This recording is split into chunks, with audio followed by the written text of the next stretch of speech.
A few days after my 17th birthday, I flew up to Seattle, Washington to join a very large group of cyclists on a cross-country bicycle ride to Washington, D.C.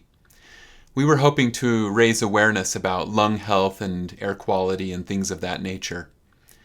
There was a registration day and I had to stand in quite a few lines. And so I spoke with the people around me. I tried to make friends. And I was the youngest unaccompanied minor in this very large group. There were a few people younger than me, but they were there with their parents.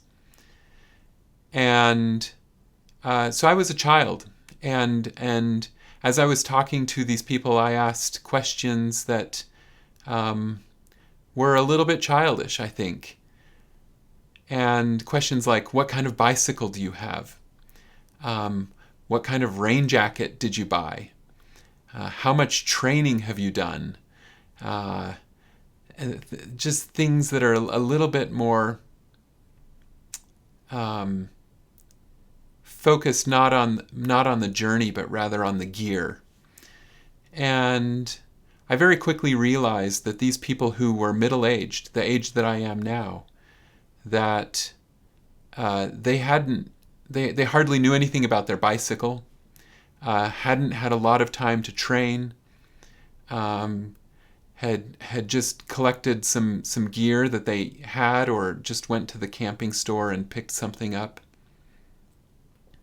But the thing is that they showed up, and they had the weight of the world on their shoulders. They had careers and families and mortgages that needed to be attended to, and they didn't have a lot of extra time to worry about these other things. But they were there. They showed up. And one of the phrases I heard several times was, I figured I would just show up and train on the way. And I think there are two types of people in the world. There are those who show up and train on the way, and then there are those who endlessly fantasize about the challenges they may face on their journey, and they are eternally in preparation mode. And so they don't actually accomplish whatever their goals are. And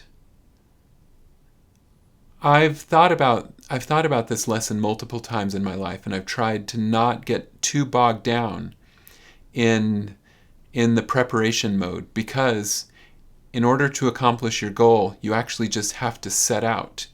You have to leave your front door and you have to start moving forward. You can't endlessly scroll through blogs about what's the best sleeping bag to buy, or what's the best video camera to use to shoot your video, or whatever it is that you're working on. And so I've used that lesson multiple times throughout my life to just train on the way, because otherwise you never get moving.